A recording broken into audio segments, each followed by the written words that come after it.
Okay, hi everyone. This session is on PEEAL paragraphs. As it says here, this is the bread and butter of your sociology exams.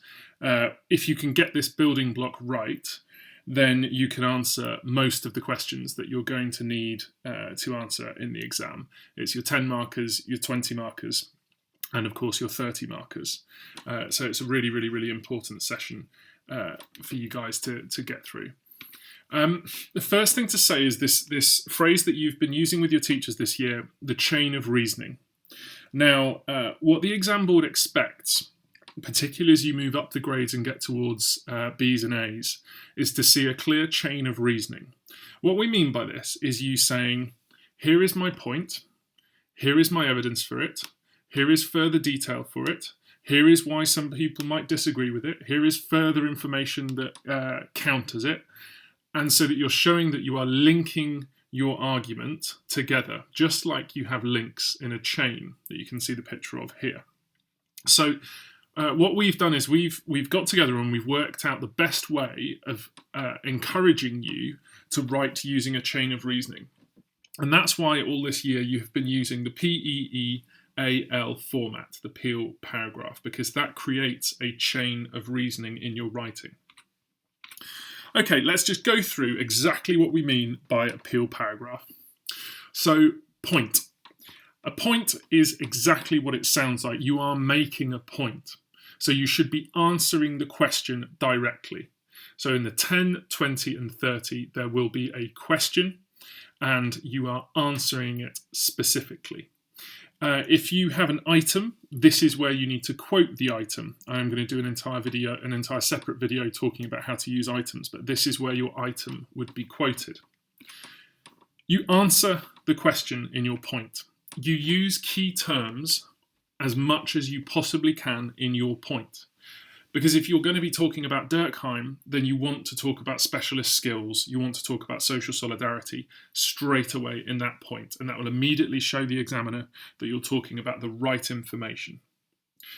The next one is evidence, and this one can get slightly confusing for people because they think, well, if I haven't got any statistics, what should I do? And that's absolutely fine. It can be statistics, it can be studies. So for example, if you were going to talk about labelling, you might talk about Becker. If you were going to talk about role allocation, you talk about Davis and Moore.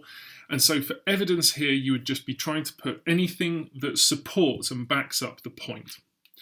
You could also include quotes or key concepts. So a concept like patriarchy, if you were doing a paragraph on feminism, would be evidence because that is the actual theory. That is one of the concepts that you are talking about for that paragraph. Now, explanation is just detail. It's when you are going into the why of that evidence. So why does that study matter? Therefore, what is that study saying? What does that mean for society? It's expanding on it and moving on to that next link in your chain of reasoning. Okay, so that's the first part of the paragraph, and that is the body of the paragraph. You must get that right. That will probably be about a quarter of a page, about 7 or 8 lines long. And the key bit is to get as much detail as you can into that explanation and to make sure you're using key terms and answering the question directly. The harder bit is actually the analysis/evaluation. So for 10s, 20s and 30s, you can include analysis and evaluation. The only exception being that when you have an outline and explain 10 marker, as you do for theory and methods in paper 1 and paper 3, and also on paper 2 for families and beliefs, you do not need to have any evaluation. So what's the difference? Well, analysis is saying furthermore.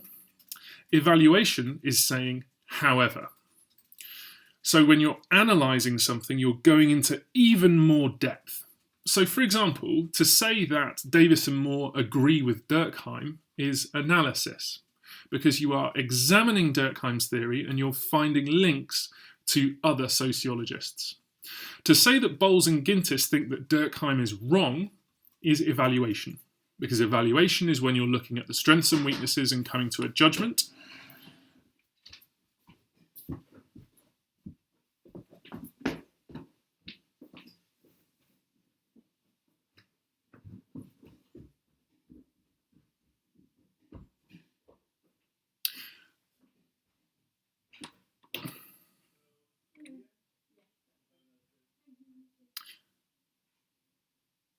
So next on to the hardest part of the paragraph, which is the analysis and the evaluation. Analysis and evaluation are two different skills, and so I'm going to talk about what the difference between those two. If you're analysing, the easiest way to think about it is you are using the word furthermore. If you are evaluating, you are using the word however.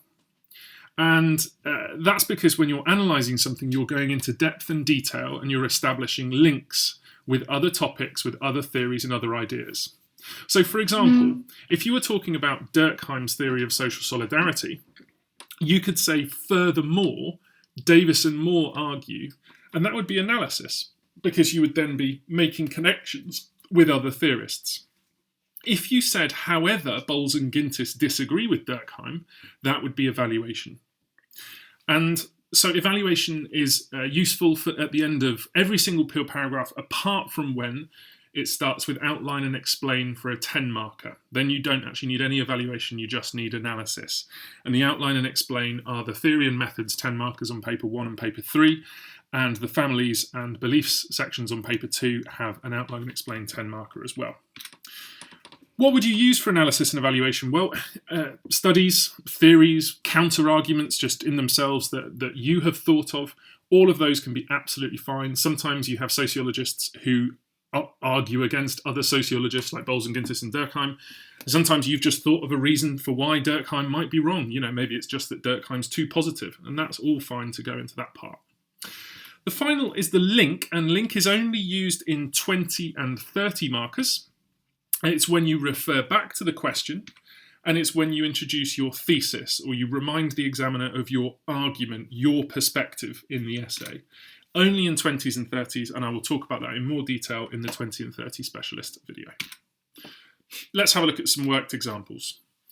Outline and explain 2 practical disadvantages of using PO in sociological research.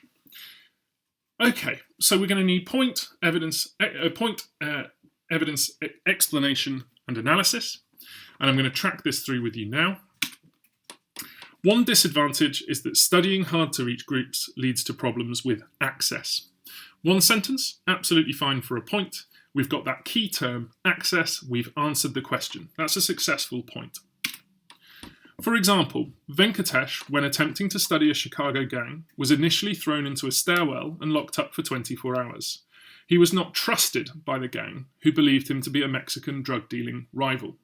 We've used an example of a study here for our evidence, and that's really good practice if you have a study that you can remember. Trust is again one of our key terms in research methods. Obviously, researchers need to develop the trust of the people that they're observing, and so that's a really nice piece of evidence to support that access point. Okay, now we need to go into more detail. Therefore, it is often necessary to have a gatekeeper, key term, who helps the sociologist gain the trust of the group. However, this may still take a long time and does not mean that the group will continue to trust the sociologist. You can see here that we're developing our chain of reasoning now. We're now talking about it taking a long time. We're talking about the continuation of trust being a problem. Just because we've started with access doesn't mean the entire paragraph has to stick precisely to access, because we are developing a chain of reasoning. We're showing that this leads to further problems and other issues down the line. We're showing that we actually understand that all of this is connected in a chain. Okay, the hard bit, analysis and evaluation. Let's read this together. Interpretivists would argue that the practical issue of gaining access is worth the trouble because it leads on to significant theoretical advantages in terms of rich, detailed, and valid data. So we've made a nice point here. We've argued that this is worth it. This difficulty with gaining access to these groups is actually worth it because we end up getting this special data at the end, this incredibly rich, detailed, and valid data. However, where gaining access is risky or dangerous, this continues to pose ethical problems as well as practical. So that's a little bit of evaluation there, where we're saying there is actually still the problem with possible harm to the sociologist as well. Okay, that's a nice PEEAL paragraph. There will be some of you who will be able in 7.5 minutes to write more than that. Many of you won't be able to write more than that in 7.5 minutes. That would get really solid marks in an exam. I think it would probably need to be a little bit longer if you wanted to get right up towards 9 out of 10 and 10 out of 10 overall. But that's a really nice example for you to start off with. You can try and mimic what I'm doing there. Let's give you another one. So this is from education. Applying material from item A, analyse 2 ways the education system may support the needs of the economy. So at the start, we're going to need to quote item A here. As I said before, I'll do a separate video on that.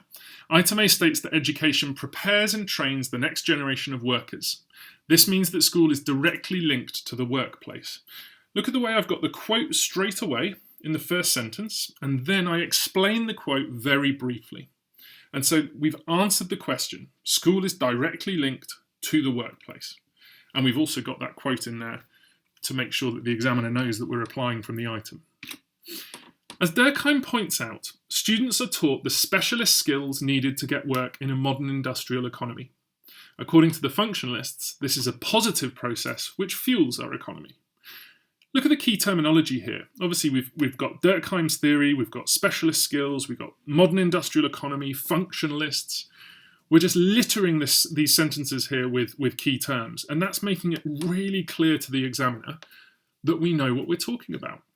We've gone here for Durkheim's theory rather than a particular study, and that's absolutely fine for evidence.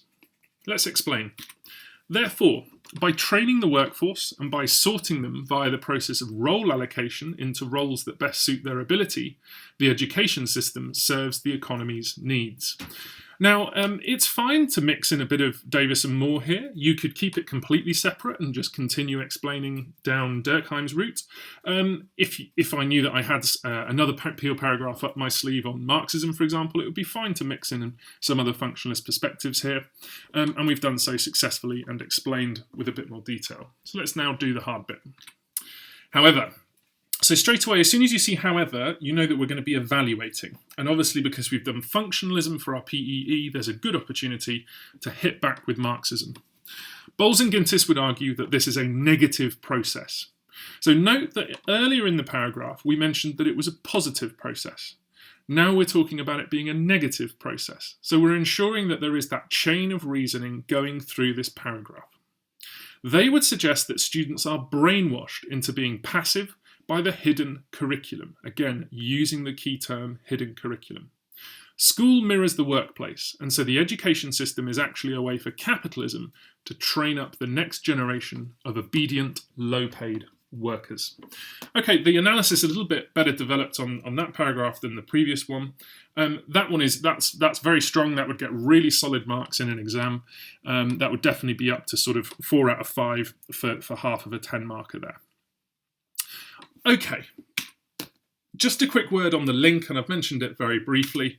In 20 and 30 markers, you have a thesis, and that's where you would need to, that's what your link would be reminding the examiner of, and it's your argument, it's what your perspective is on that essay. And so that's why we talk about PEEAL paragraphs rather than just PEEA paragraphs. Hope that was helpful.